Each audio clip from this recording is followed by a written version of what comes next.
Bienvenue parmi nous à la Foire du Livre de Bruxelles. Nous avons l'immense chance aujourd'hui d'accueillir Negar Djavadi, scénariste, réalisatrice, autrice. Rappelons que son premier roman, Désoriental, a connu un véritable succès, tant public que critique. Il s'agissait d'une fresque familiale foisonnante entre l'Iran et la France, entre hier et aujourd'hui, qui se concentrait particulièrement sur la quête identitaire de Kimia, un personnage féminin qui empruntait pas mal à Negar Djavadi elle-même. Aujourd'hui, elle nous revient avec Arène, toujours publié chez Liana Levy, un deuxième roman surprenant et très contemporain. C'est un texte qui est toujours au point d'incandescence, qui nous interroge sur la circulation toujours plus rapide de l'information, parfois sans nuance, sur le rôle des réseaux sociaux, sur les désillusions du vivre ensemble, et qui nous met face à notre besoin constant de fiction et d'émotion, tous les deux impossibles à rassasier. Plongeons donc avec elle dans l'Est parisien, là où les histoires peuvent aussi se produire. Bienvenue parmi nous, Néga. Merci, bonjour. Bonjour. Je me demandais quand et comment vous avez compris que l'Est de Paris, ce serait une toile de fond idéale pour votre deuxième roman, et j'entends toile presque au sens arachnéen du terme, plein de pièges quelque part. En fait, je l'ai compris très en amont de Désoriental. À chaque fois que je regardais ce quartier, c'est un quartier que je connais bien puisque j'y vis depuis de nombreuses années et je vis là à des endroits différents du quartier. Donc j'ai un peu exploré le nord, le sud. C'est un quartier qui est assez particulier parce que c'est sur 4 arrondissements de Paris. À droite, on est dans le 19e, à gauche, on est dans le 20e. C'est pas les mêmes ambiances et d'une rue à l'autre, ça change pas mal. Donc il y a quelque chose dans ce quartier. En fait, Paris est une ville qui est très homogène, tant au niveau de l'architecture qu'au niveau de la lumière, qu'au niveau de la manière dont les gens se comportent et vivent dans ces quartiers-là. Et il se trouve que ce quartier ne l'est absolument pas. Donc, ni au niveau de l'architecture, ni au niveau de la population, c'est un quartier extrêmement populaire avec énormément d'immigration, de couches d'immigration depuis des années et des années. Donc, c'est un quartier qui échappe un peu à cette homogénéité de Paris. Donc, ça devient très cinématographique. Tant au niveau de la lumière, parce que les gens ne s'éclairent pas de la même manière. Quand on lève la tête, parfois il y a des néons roses, parfois il y a des néons blancs, parfois il y a de la... Voilà. Donc, il y a quelque chose qui se passe là qui amène l'histoire aussi, parce que les populations sont différentes. Il y a énormément de restaurants chinois, asiatiques, juifs séfarades. Voilà, il y a ce mélange-là qui appelle l'histoire. C'est un vrai brassage, et donc vraiment le roman se centre plus particulièrement autour de la place du colonel Fabien, si on doit être précis, autour du canal Saint-Martin, qui est un canal le long duquel se sont installés justement beaucoup de tentes. Vous parliez de migrants, il y a aussi tout ce phénomène-là d'arrivée massive ces dernières années. Euh, on est dans un quartier où tout peut se passer à n'importe quel moment, et vous allez aussi vous concentrer sur une partie de ce quartier qui a aussi été une forme d'utopie du vivre ensemble, c'est la Grange Aubel. C'est une partie de quartier qui est aussi qui est aussi particulière de ce point de vue-là. Oui, en fait, à cause de ces vagues successives d'immigration, il y a quand même cette idée de vivre ensemble qui s'est installée, qui n'a pas été voulue dès le départ. On ne s'est pas dit on va faire de ce quartier une sorte de laboratoire de vivre ensemble. Mais de fait, il y a eu des Corses dans ce quartier, il y a eu des Arméniens, après il y a eu des Juifs séfarades, maintenant il y a énormément d'Asiatiques, il y a des Chinois, il y a des Carabéens. Donc les gens se sont installés, d'autres sont partis. Par exemple, les Juifs ashkénazes sont beaucoup partis. Voilà, donc d'autres sont partis et puis d'autres sont revenus, mais finalement il y a quand même cette espèce de phénomène de cosmopolitisme qui est même à vue d'œil très très visible dans ce quartier. Donc les gens ont appris à vivre ensemble, voilà, malgré tout, c'est un puzzle qui s'est constitué comme ça. Donc ça n'a pas été une décision vue d'en haut. Donc de fait, il y a quand même une difficulté à vivre ensemble, parce que c'est pas non plus très évident de partager le même espace et de se positionner par rapport à cet espace. Et il y a donc du coup pas mal de tensions. Et c'est vrai que depuis ces dernières années, avec l'immigration, il y a eu une vague d'immigration qui est arrivée dans ce quartier. Il y a aussi énormément de drogue. Ces derniers jours, on a vu que Stalingrad avait été un peu sous les coups des projecteurs, qui est un peu plus loin, hein, je te Non, connais très Gare bien. de l'Est, ce Donc quartier-là. voilà, c'est ça. Donc tout ce quartier-là, donc il y a aussi ça, il y a aussi ces phénomènes qui viennent se conjuguer à cette déjà tentative de faire en sorte que toutes ces populations puissent trouver leur place dans ce quartier. Vous nous dites par ailleurs, avec une référence qui est très juste, puisqu'on le verra, votre roman fait beaucoup appel aux références sérielles. Vous nous parlez de The Wire, en précisant que les politiques, les journalistes et finalement tout le monde ferme les yeux sur la situation en tant que telle sans chercher à la régler, en l'évacuant peut-être de façon un peu arbitraire et préférant au contraire débattre de ce qui pourrait se passer à Baltimore sur ce fameux divan orange de la série The Wire de David Simon. Oui, alors que la série The Wire, où on est quand même nombreux à être fans de cette série, mais la réalité de la série doit être quand même assez atroce. Oh oui, non, tout à fait. On est là, on est très fans, mais oui, d'ailleurs on a vu hein, ces derniers jours avec des habitants qui avaient tiré sur les junkies qui sont en bas à Stalingrad. Il y a quand même quelque chose d'extrêmement explosif qui se passe là. Il y a un bout d'étincelle peut vraiment mettre le feu. Et c'est vrai que les pouvoirs publics sont régulièrement interpellés, mais se renvoient la balle. Et se renvoient la balle d'autant plus dans ce quartier qu'il est sur 4 arrondissements. Donc quel est le maire qui peut prendre en charge quoi? Il est facile de renvoyer la faute aux voisins. Alors ce maire-là, voilà. Et puis après, on renvoie à la mairie de Paris, et la mairie de Paris renvoie au préfet, parce qu'à Paris, il n'y a pas de police nationale en tant que telle, et la police, il n'y a pas de police municipale, il y a la police nationale qui gère Paris. Donc c'est le préfet, c'est pas tant la mairie de Paris. Donc tout ce petit monde se renvoie régulièrement la balle, et finalement, les gens sont au milieu et essayent de vivre avec tout ça. Votre nouveau roman met en scène de nombreux personnages. Qu'est-ce qui a déterminé votre choix pour qu'ils aient ces fonctions-là, peut-être? Comment est-ce que vous avez positionné vos pions, je dirais, sur cet échiquier un peu complexe? Est-ce que c'est venu très rapidement, le fait qu'il allait avoir autant de personnages pour peut-être embrasser toutes les nuances possibles de ce que vous vouliez raconter? Oui, il y a de ça, mais en même temps, c'est Paris. Donc j'avais déjà à la base l'ambition, peut-être un peu comme ça, d'écrire sur Paris, de me dire Paris, ça sera un personnage. Donc Paris, c'est quand même, il y a du monde et il fallait pas mal de monde. Donc du coup, il fallait donner cette impression que ça grouille, que c'est peuplé, que ça brasse. Et même si Paris, c'est pas une ville extrêmement grande, c'est pas une très très grande ville, Londres est bien plus grand, et pourtant ça brasse énormément. Le métro parisien, il y en a, voilà. Donc il fallait rendre cette impression-là. Et en fait, la manière dont j'ai écrit ce roman, c'est que moi, je voulais pas voilà, souvent on dit que Arendt c'est un polar, mais en même temps, il n'y a pas d'enquête policière. Donc je voulais pas donc en cela, c'est pas un polar.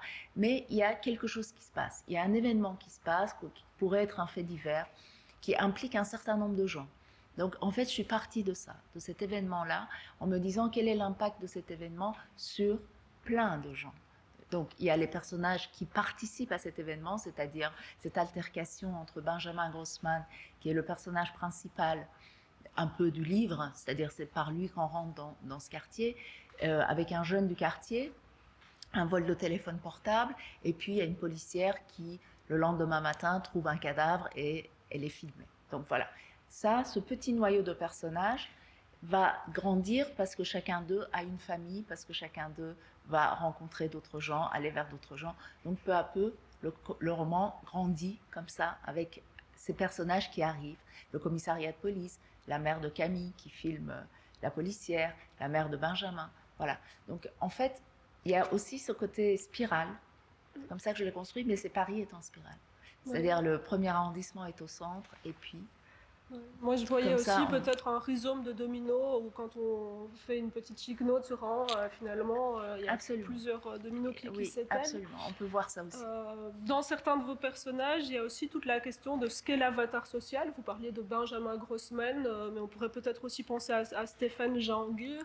C'est des personnages qui ont des agendas au-delà de ce qu'est leur personnalité propre. Est-ce que c'était important pour vous de montrer aussi cet aspect de comment on doit se montrer pour être médiatisable, comment on doit se montrer dans des professions nouvelles où le paraître a beaucoup d'importance? Est-ce que c'était amusant pour vous de vous intéresser à ces aspects-là, parce qu'on les sent présents, en tout cas, dans le... Oui, il y a à chaque fois, il y a l'être qu'ils sont. Et d'ailleurs, ces êtres-là avec lesquels on est nous, lecteurs, c'est-à-dire on est dans leur tête, et puis à leur image. Donc à chaque fois, j'ai essayé de construire le roman et chacun de ces personnages, en effet, de cette manière-là. Mais non seulement l'image qu'on a, parce que certains d'entre eux ont des professions comme Benjamin, où il est en effet quelqu'un de très, très, très courtisé, pas tant médiatique que courtisé, ou Stéphane Jahangir qui veut être très médiatisé. Mais il y a aussi le personnage qu'ils sont devenus finalement au fur et à mesure de ces phénomènes de réseaux sociaux ou de ces nouveaux métiers ou de cette médiatisation. En tout cas, chacun d'eux est devenu une sorte de personnage aussi. Donc il y a ceux qu'ils sont vraiment, avec qui on est, nous, dans leur tête, et puis il y a le personnage qu'ils représentent. Donc ils cultivent tous les deux. En fait, ce n'est même pas qu'on pourrait, même tous, se dire il y a la personne et puis il y a le personnage, et voilà, il faut jouer à ce jeu-là parce que c'est ça la société. C'est même pas ça, c'est qu'il cultive ce personnage-là. À la différence d'un temps où on ne cultivait pas, on était un peu même triste peut-être d'être des personnages. Il le cultive et à la fois c'est vraiment une question de double fond. Je pense que dans le cas de Stéphane Jahangir qui veut construire une chaîne de télévision destinée aux musulmans de France, diffuser des contenus, donc on est de nouveau dans l'univers vraiment des médias. Lui a quand même l'impression qu'il est rattrapé par le shaitan, par ces sortes de démons intérieurs quelque part. Il y a quand même une idée qu'on est contre des forces contraires, enfin qui sont habités par des tensions, tous ces personnages. Absolument, ils sont tous habités par des tensions, ils sont tous habités aussi par une sorte, par eux-mêmes en fait, par cette vraie personne qu'ils sont et qui n'est pas ce personnage-là, donc qui vient un peu parasiter, qui vient assombrir le personnage qu'il voudrait être. Et d'ailleurs, Stéphane Jahangir est un bon exemple parce que non seulement il est ce personnage qui n'est pas totalement musulman, c'est-à-dire il est musulman par le père mais pas par la mère, donc il n'a pas cette espèce d'authenticité d'être 100%, mais il a aussi un passé qu'il essaye d'effacer, un passé de dirigeant d'une association assez violent, donc il essaye d'effacer en mettant quelqu'un d'autre à sa place. Donc ils sont tous un peu empêtrés dans ce qu'ils sont et dans ce qu'ils voudraient être, dans ce qu'ils représentent comme image sur des réseaux. Absolument. On va revenir plus longuement plus tard sur les réseaux, mais j'aimerais vous interroger sur la construction et sur la structure, parce qu'on est un roman qui a 4 moments, moderato, crescendo, furioso, postlude.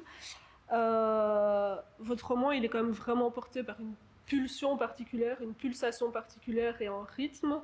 Est-ce que ça a été compliqué à construire ce rythme? Est-ce que vous aviez envie dès le départ qu'il soit là? Parce que je pense qu'il va de pair avec ce que vous appelez plus tard, ou ce qu'un des personnages appelle plus tard, la dictature de l'immédiateté. Il fallait qu'on sente peut-être le pouls ou l'avancement. Il fallait absolument qu'on le sente parce que sinon ça tenait pas. En fait, ça tenait pas ni dans la ville, parce que comme je l'ai dit, Paris, il y a beaucoup de mouvements, il y a beaucoup de monde, il y a beaucoup de densité, et surtout dans ce quartier qui est un quartier extrêmement dense. Donc il y a le rythme de ça, des gens, de la ville, et puis il y a aussi le rythme de l'immédiateté. Donc il fallait essayer de trouver d'une manière ou d'une autre un rythme. Et moi j'ai souvent l'impression que quand on trouve, d'ailleurs c'est pareil pour des orientales, j'ai souvent l'impression que quand je trouve le rythme, je trouve l'histoire. Donc je peux écrire et jeter, écrire jusqu'à trouver le bon rythme. Et là, bon, je dirais pas que c'est... vous avez cité des moderato, enfin des mouvements de musique, c'est que je me suis un peu attachée à la musique en me disant, voilà, c'est comme un orchestre. Donc il y a un rythme, il faut le trouver. Et puis il y a des instruments. Parfois l'orchestre joue ensemble, parfois il y en a un qui se détache. Et c'est pas parce qu'il se détache à un moment donné qu'il est obligé de revenir aussi. Parce qu'il y a des personnages qui à un moment donné se détachent, qui jouent solo, mais ce n'est qu'un chapitre et ils reviennent plus. Donc je pense à la légiste par exemple, qui est un personnage qui ne revient pas. Donc j'ai essayé aussi de trouver cette musicalité. Donc ce que vous avez cité, les titres de chapitres, c'était pour moi, et puis finalement je les ai gardés, c'était un peu ma cuisine personnelle, et puis je me suis dit bon ça marche, ça a un sens quand même dans le livre, donc je vais les garder. Non, tout à fait. Pour revenir à la question vraiment des fabricants d'histoire, donc toutes ces nouvelles structures médiatiques, Benjamin Grossman travaille chez Bicurrent, qui est l'équivalent de Netflix ou Amazon Prime ou Apple TV. Et au-dessus de lui est notamment la figure de Meg Coburn, qui est plutôt un personnage hors champ, mais qui dit des choses qui quand même nous révèlent pas mal de choses. Et elle dit notamment, nous vivons à l'époque de la mondialisation des expériences, de l'uniformisation des sentiments, en précisant que eux, en tant que société, doivent se positionner par rapport à ça, occuper de l'espace quelque part. On sait que la série, c'est un contenu de plus en plus publicité. Bah, la pandémie nous l'a montré, c'est devenu un des loisirs préférés. C'est aussi l'objet d'immenses enjeux financiers et symboliques. Est-ce que selon vous, avoir les rênes des histoires, avoir les rênes du storytelling en quelque sorte, c'est aussi avoir les rênes du pouvoir et comment est-ce que ça se traduit dans ce roman? Parce que ça a son importance, évidemment. Alors, je ne sais pas, enfin, les règnes d'un certain pouvoir sans doute, en tout cas du pouvoir économique. D'après ce que vous avez dit, de toute façon c'est très clair, c'est-à-dire à partir du moment où il y a eu, les portes se sont fermées un peu sur la culture, il y a eu vraiment cette espèce de ruée vers les plateformes. Donc il y a quand même énormément d'économies qui se jouent là. Après, on sait depuis toujours que, par exemple, le cinéma américain avait quand même un lien avec la Maison Blanche. Hollywood et la Maison Blanche, ils ont toujours eu un lien. Et il y a eu des moments, même après le 11 septembre, on a fait appel à des scénaristes pour savoir ce qui pourrait se passer, c'est-à-dire les scénarios, de broder les scénarios qui pourraient se passer derrière. Donc il y a toujours ce lien entre le pouvoir et cette industrie-là. Voilà, donc surtout aux États-Unis, moins peut-être en France, mais quand même aussi, pas aussi flagrant, mais quand même. Donc le pouvoir est là, bien entendu. Mais après, c'est vrai que eux, ils ont un pouvoir qui est assez extraordinaire, qui n'est pas du côté de la politique ni de l'économie, c'est ce pouvoir de divertissement. Maintenant, ça va être un peu pompeux, mais au sens pascalien, c'est-à-dire c'est une fenêtre qu'on continue de regarder, qu'on regarde et on regarde à l'infini. Ça ne s'arrête jamais et il y a tout le temps du contenu, du nouveau, du nouveau, du nouveau. Et donc, du coup, on ne se détache pas de cet écran pour regarder ailleurs. Moi, c'est un peu ça que j'ai. C'est-à-dire, moi, je travaille, je suis scénariste, donc je n'ai aucun problème avec les plateformes. Au contraire, j'aime énormément ça, j'aime énormément les séries. Mais en même temps, je reconnais, comme toute industrie, comme on interroge l'industrie agroalimentaire, on a le droit d'interroger aussi cette industrie-là, parce qu'on a souvent dit, mais t'es scénariste, comment... Mais on a le droit d'interroger cette industrie et se dire jusqu'à quel point on va rester scotché à ça. Et finalement, maintenant, moi, je peux faire la part des choses, mais les jeunes, jusqu'à quel point ils sont scotchés à ça et ne regardent pas le monde. Et qu'est-ce qu'on peut faire de ce monde tandis que les gens ne le regardent pas? Moi, c'est un peu ça mon interrogation. Et non seulement ils ne regardent pas le monde, mais ils regardent une vision qui est parfois biaisée du monde. On sait que certains de ces contenus-là finissent par être formatés d'une certaine façon, avec une touche propre à chaque studio ou à chaque société Absolument. de production. Et même, je pense à ce qui se passe en France avec les mouvements Black Lives Matter, etc., qui sont quand même beaucoup émergés, c'est-à-dire de façon très violente, une fois après le premier confinement. C'est qu'on avait beaucoup regardé aussi des contenus avec une sorte de grille de lecture de la société qui était très américaine. Donc, avec des séries qui mettaient la question raciale très au centre, qui n'étaient pas vraiment dans la société française, pas de cette manière-là. Je ne dis pas que tout ça enfin, il y avait des graines de tout ça, mais tout ça est ressorti aussi parce qu'on regarde de plus en plus une autre société, les histoires de notre société. Donc il y a quand même quelque chose qui se passe, des passerelles entre la société américaine et la société européenne par ces histoires-là et par les problématiques qui sont exposées dans les séries et que nous on récupère. C'est aussi se dire quelque part que cette vérité-là, celle qui nous est présentée, c'est aussi un montage quelque part. Parce que je pense que c'est important d'utiliser le mot montage pour revenir à un personnage après. Mais Oui, en tout cas, toute image et toute fiction, non seulement toute fiction, mais toute réalité filmée, en fait, passe par le montage. Donc, même si on ne monte pas, c'est-à-dire même si on ne coupe pas, on ne fait pas cette action-là, on déclenche à un moment donné, puis on arrête à un autre, ça, c'est déjà du montage. Il n'y a pas de degré zéro de montage. Donc, fatalement, la vérité est toujours fictionnalisée, d'une certaine manière. j'ai utilisé le mot de montage parce que, vous l'avez dit, c'est une jeune fille qui va filmer la scène de la policière avec ce jeune homme sur qui elle pose un acte violent, jeune homme qui par ailleurs est déjà décédé. Cette jeune fille, elle est un peu le symbole de beaucoup de mouvements aujourd'hui qui cherchent à dénoncer évidemment les violences policières. Mais elle aussi a un côté trouble. Elle cherche malgré tout une forme de légitimité via les réseaux sociaux. Elle cherche une forme peut-être de popularité. On peut aller jusque-là, je pense. Mais à côté de ça, c'est une toute jeune fille, pas un journaliste qui endosserait ça au nom d'une rédaction. Non. Comment est-ce qu'il vous est venu ce personnage que je trouve vraiment intéressant Euh, En fait, voilà, du fait d'être présent sur les réseaux sociaux et de voir ces images où je vois quand même énormément d'images postées qui font le buzz. Et, euh, et c'est posté par des anonymes. Et qui sont ces anonymes? C'est-à-dire, à un moment donné, cette image qui nous marque ou qui marque une société parce que ça dit une violence policière très très forte, qui crée de l'indignation, qui crée de la colère, qui crée des mouvements, même des manifestations, c'est quand même posté par des gens qu'on ne connaît absolument pas, c'est des anonymes qui, par ce pouvoir de l'image et des réseaux sociaux, arrivent à bouleverser totalement un des moments d'un pays. Je veux dire, je pense à l'affaire Benalla. L'affaire Benalla, quand ça a été révélé, enfin, la personne qui l'a filmé à cette époque-là, cette personne-là était anonyme. Ça a été révélé après par le journal Le Monde. Mais à ce moment-là, cette personne-là était anonyme. Et pourtant, cette image a quand même été une sorte de bombe au début du quinquennat d'Emmanuel Macron. Et ça le poursuit toujours. Et c'est ça, en fait. C'est ça qui m'a... C'est-à-dire, moi, j'ai fait l'INSAS, donc, et j'ai appris, durant mes études, le pouvoir de la caméra. J'ai appris le pouvoir de l'image. Tout simplement parce que ça fait partie de l'apprentissage de quelqu'un qui veut faire du cinéma, de connaître que les images de propagande, aussi bien que les images de fiction, etc. Et aujourd'hui, on a tous une caméra dans notre poche. On a tous un téléphone portable avec une caméra, donc avec un pouvoir. Et qu'est-ce qu'on en fait? Et on peut tout faire. Et on a tous ce pouvoir-là. Et c'est assez vertigineux quand on y pense, parce qu'on n'a pas tous les grilles de lecture d'une image. On ne sait pas tous comment s'en servir, on ne sait pas tous comment monter, on ne sait pas tous comment recevoir non plus. Donc on est là, on reçoit des images filmées par des gens qui en font ce qu'ils veulent de ces images. Et finalement, la société se construit autour de ça de plus en plus.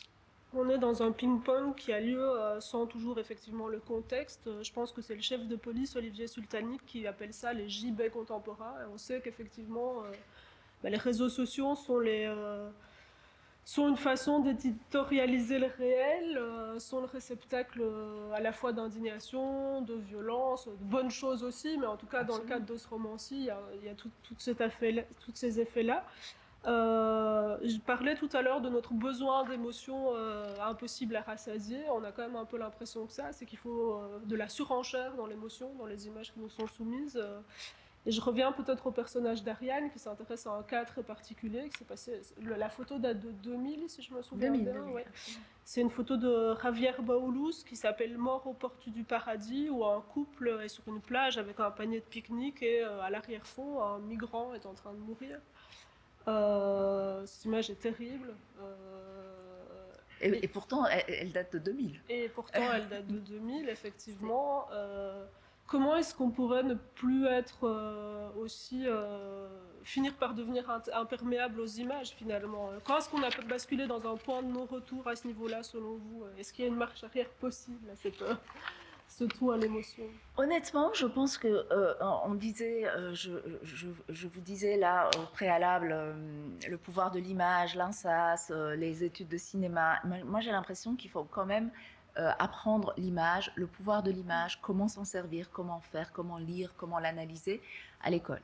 Je pense que c'est nécessaire de faire ce pas-là et d'intégrer quand même des nouveaux cours parce que le monde a changé, le rapport des jeunes, des élèves, des enfants avec l'écran. Tout ça, ça a changé et il faut peut-être envisager de faire en sorte de leur apprendre ce que c'est, de leur apprendre ce que c'est que filmer, comment lire une image, de ne pas être perméable justement, parce que c'est vrai que l'émotion fait qu'on reste, on est scotché, on zappe pas. D'ailleurs, c'est ça aussi une sorte de surenchère dans l'émotion qu'on cherche, mais aussi les chaînes d'infos, pas seulement sur les réseaux sociaux. On pourrait dire les réseaux sociaux, c'est des gens qui sont voilà, des anonymes inconscients de ce qu'ils balancent. Mais les chaînes d'infos font exactement la même chose. Et à force de gros plans, à force de ne pas se détacher, voilà, on crée de l'émotion et finalement les gens restent. sur la chaîne, sur cette information-là, etc. Donc il faut peut-être commencer à apprendre à décoder tout ça. Et alors, on pourra peut-être se dire qu'il y aura des générations qui sauront où mettre les pieds, et dans les réseaux sociaux, et dans les chaînes d'infos, etc. Puissiez-vous être entendu à ce niveau-là? Je pense que c'est vraiment important d'arriver à une forme d'éducation à l'image. Vous qui êtes passé des deux côtés, je dirais, autant autrice que scénariste, d'après vous, que peut le roman que ne pourra jamais la série, et inversement? Je pense notamment, je repense à ce dialogue entre Benjamin et son épouse Ariane. Pour Benjamin, le roman avait considérablement perdu de son importance au XXIe siècle. La preuve, pas mal de romanciers préféraient être adaptés par Netflix, Bicurrent, Apple TV, etc., plutôt que de recevoir un prix littéraire. Mais Ariane insiste en disant, de toute façon, l'histoire que je veux raconter se raconte en roman. Et pour vous, où se situent les pouvoirs respectifs de chaque forme d'écriture, quelque part? Alors le roman a un vrai pouvoir parce que le roman n'est pas demande au lecteur de faire un travail. Voilà, c'est-à-dire on est là en mouvement avec le livre. On n'est pas figé, on ne peut pas, on n'est pas tout n'est pas donné dans un roman. Voilà. Alors l'image, on crée soi-même l'image. Il y a les sentiments des personnages, on ressent quelque chose avec les personnages. On est ce mouvement intérieur du lecteur, c'est vraiment le pouvoir du roman, je trouve. Parce que là, il y a une solitude qui se crée et il y a quelque chose, un lien qui se crée. D'ailleurs, les grands lecteurs cherchent tout le temps ce lien comme une sorte de drogue entre le livre, l'histoire et soi. Et ce rapport-là, très privilégié, très dans la solitude et très du coup dans la réflexion aussi, parce que quand on lit, on a des images, ces images renvoient à d'autres images ou à soi à d'autres moments, et finalement il y a une pensée qui se crée, voilà. Donc qui permet de penser le monde, alors que dans une série on reçoit. Voilà, c'est comme Godard qui disait, le cinéma on lève la tête pour regarder les images, et la télé on baisse la tête presque. À la télé, parce qu'on parle de télé, on parle de série, on parle pas de cinéma. Donc on n'est même pas dans cette espèce de bulle de salle de cinéma qui est toute noire. Donc du coup on est dans une bulle. Alors que là, la télé, il y a la lumière partout, il y a des gens qui passent. On a beaucoup moins cette capacité à réfléchir, en fait, à bouger à l'intérieur de soi. Et du coup aussi les séries ont peut-être aussi on s'attache aux séries parce que ça dure. Donc, au bout d'un moment, finalement, au bout de 1-2 épisodes, on commence à rentrer dans la vie des gens, des personnages, et peut-être à bouger avec eux, ce qu'on fait très très rapidement avec un roman. Donc, pour moi, le roman garde quand même son pouvoir. Et il y a des livres qu'on écrit pour être des romans, et puis il y a des histoires qu'on écrit pour devenir des séries. Et l'approche n'est pas du tout pareille, parce que dans un roman, on est aussi très libre. L'écriture d'une série est assez codifiée quand même. Donc il y a dès le départ, il faut des enjeux, il faut que toutes les 10 minutes il se passe quelque chose, il faut des cliffs après chaque acte, enfin bref. Donc mais on peut pas non plus échapper à ça, hein, parce que par exemple en France, on écrit toujours en 4 actes qui correspondent aux 4 actes des formats américains, parce qu'il y a les coupures pub aux États-Unis. Donc les épisodes ont été toujours écrits en actes, en 4 actes, pub, voilà. Et nous, on écrit comme ça parce que le biorhythme du spectateur est calqué là-dessus. Donc on ne peut même pas échapper à cette espèce de manière de raconter des histoires. On raconte des magnifiques histoires à travers ça, mais ce n'est pas la même chose qu'un roman. Oui, on sent tout de même que d'une série à l'autre, la patte va être différente et la façon de capter l'atmosphère va être différente. On parlait tout à l'heure de The Wire, en termes d'enjeux sociaux et politiques. On est dans une série d'une autre trempe que d'autres choses. Écrit par beaucoup de romanciers, hein, Pelecanos, Denis Lehan, donc il y a beaucoup de romanciers à l'œuvre. Derrière, mais on sent ça, même dans la façon dont l'image est captée.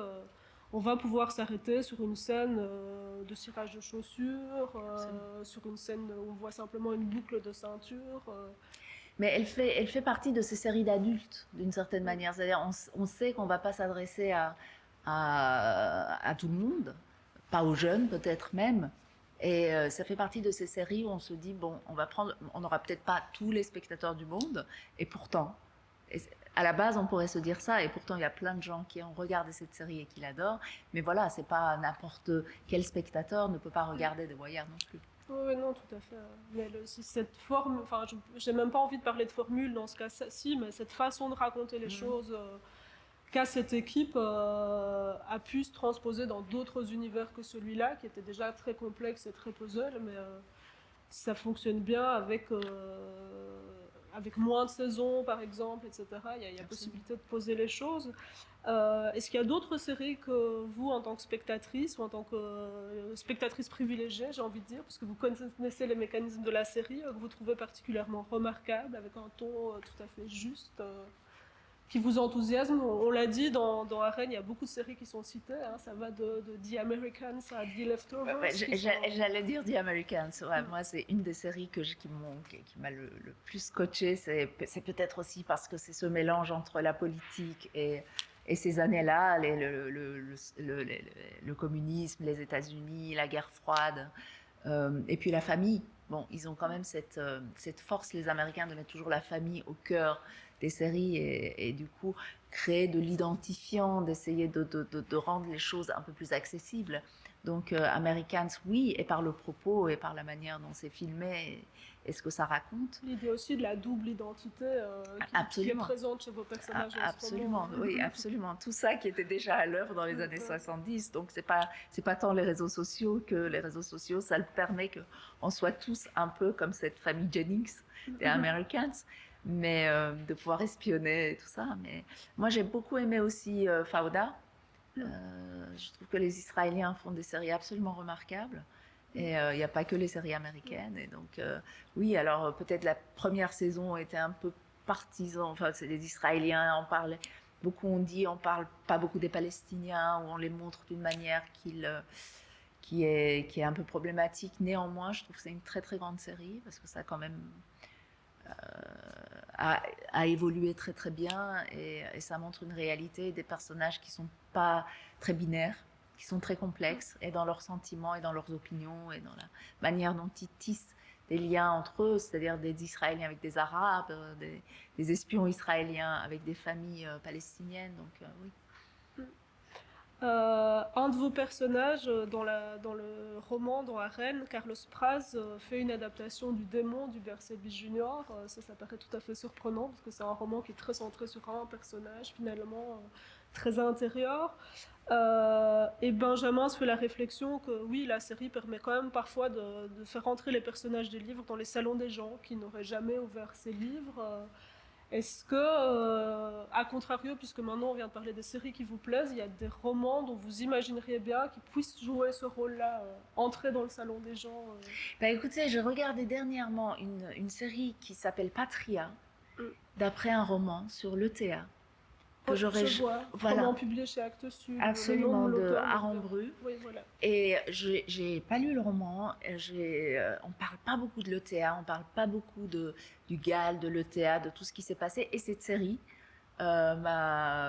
j'ai vu la série et donc je me suis dit je vais lire le roman. Voilà, donc la série a fait son travail, peut-être de m'emmener vers le roman, ou en tout cas ça a été une belle adaptation. Et il y a des romans que vous m'avez dit, est-ce qu'il y a des romans qui sont adaptables ou Oui, donc vous les imagineriez bien trouver un nouveau public, le peut-être. démon? Le démon qui pour moi en fait c'est American Psycho, hein, c'est American Psycho Non, tout à fait. un peu avant, donc mais peut-être pas en série, non. Oui, il y a des romans qui pourraient. Moi j'aime beaucoup Middlesex de Jeffrey Eugenides, par exemple, et je trouve qu'il y a vraiment matière à faire une série Et on sait de. que Johnny Depp est adaptable puisqu'il y a eu Virgin Suicide qui a Voilà, fait et un on sait remake que c'est en belle adaptable, excellence. et on sait il y a beaucoup d'ampleur dans ce roman, et ce que j'aime beaucoup, c'est la manière dont il joue à la fois avec l'identité, là encore, de, de cette famille qui vient de Grèce et qui a immigré aux États-Unis, et de cette histoire, de ces questions de genre, etc. Donc ça, c'est un roman qui pourrait être adapté. Est-ce que vous imaginez parfois des comédiens particuliers quand vous écrivez des personnages? D'ailleurs, je me suis posé la question pour certains des... Alors, je vais vous dire, en roman, non. Je n'imagine pas des comédiens particuliers parce que j'imagine euh, un roman est un roman pour moi. non, En tout à fait, fait. je peux écrire des scénarios si je voulais, c'est-à-dire je n'ai pas écrit Arène pour que ça devienne un Non, tout à scénario. fait, je Donc, me doute. mais en même temps, quand j'écris des scénarios, indéniablement. Mais même ça peut être des comédiens qui sont morts ou qui voilà donc oui. Mais moi après j'ai un rapport aussi avec l'écriture, c'est que j'imagine la scène vraiment. Donc parfois on me dit que l'écriture est assez cinématographique, ça serait peut-être mon métier qui voilà, qui serait une déformation d'être scénariste et d'écrire des romans qui donne ça. Je ne pense pas. Je pense que c'est moi. Je ne peux pas imaginer. Je ne peux pas écrire que si j'imagine la scène.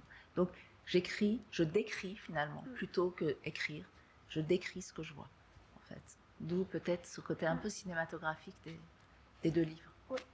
On a eu l'occasion de parler un petit peu avant cette rencontre et vous disiez avoir beaucoup aimé le dernier livre de Florence Aubenas. Est-ce que vous pourriez être tenté par la littérature du réel, purement du réel, qui s'échapperait entre guillemets des possibilités de la fiction, de relater un fait divers d'un point de vue presque journalistique? Est-ce que c'est un type d'écriture qui pourrait vous intriguer, vous intéresser, Oui, vous faire sortir de vos zones habituelles? Oui, c'est ça, ça serait un défi, ça serait absolument un défi, mais après, j'ai beaucoup aimé le livre de Florence Aubenas aussi parce que elle regarde, j'allais dire, vous voyez, j'allais faire un parallèle avec une série qui s'appelle American Crimes, c'est-à-dire l'impact d'un événement sur des gens. Ce n'est pas l'événement en soi où on va faire venir des policiers, voilà, des juges, donc on n'est pas dans une enquête policière, on est dans l'impact d'un événement sur les gens.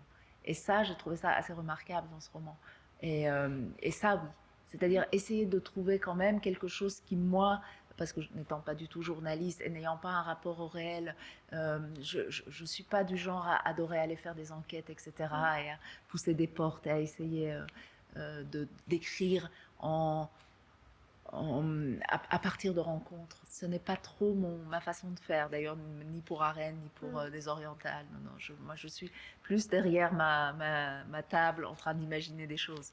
Donc, il faut que je trouve quand même une forme qui puisse...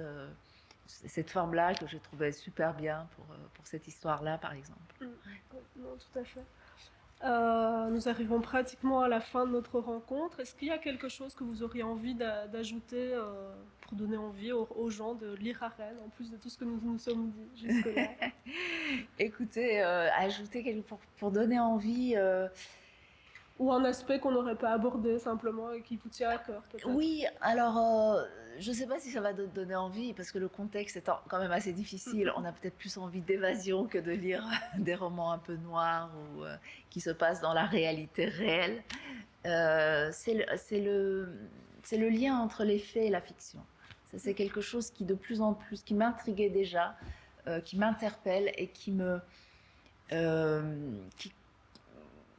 m'ont poussé à écrire Arène et qui va continuer encore à m'interpeller encore parce que je pense qu'on n'a pas, on fictionnalise énormément les faits et on parlait des chaînes d'infos et on parlait des séries et ce lien-là entre qu'est-ce qui est fiction, qu'est-ce qui est réalité, c'est, je pense, une réflexion et quelque chose que collectivement on devrait. Maintenant, après, ça va peut-être, on va peut-être faire des cours d'image à l'école, mais collectivement, on devrait quand même un peu s'interroger sur notre manière de notre rapport aux faits, parce que après, entre ça, les fake news, etc., le monde devient extrêmement bruyant. On ne trouve pas trop sa place, et du coup, tout ça donne quand même une liberté ou un espace assez important aux extrémistes. Voilà, et aux théories du complot, et à tout ça. Et l'événement de tout ça, on l'a aussi un peu entre les mains. Ce n'est pas que la faute des autres, ce n'est pas que... Il y a aussi ces espèces de frontières qui s'effacent de plus en plus. On fait n'importe quoi avec les faits, on invente n'importe quelle histoire, on fait beaucoup de fiction avec les événements, et du coup, c'est quand même assez dangereux. On a pu le voir notamment lors des élections aux États-Unis avec l'apparition très massive jusqu'au Capitole du groupuscule QAnon. On a laissé le terrain finalement. Absolument, absolument. Voilà, donc il faut quand même un peu prendre du recul et se dire qu'est-ce qu'on peut faire pour tout ça. Donc si vous avez envie d'un roman qui aborde toutes ces questions-là, qui est assez palpitant, assez passionnant et très contemporain, on vous encourage vivement à lire Arène de Negar Javadi, que je remercie infiniment pour la générosité de ses propos et pour cet échange Grand merci. Merci à vous. Merci.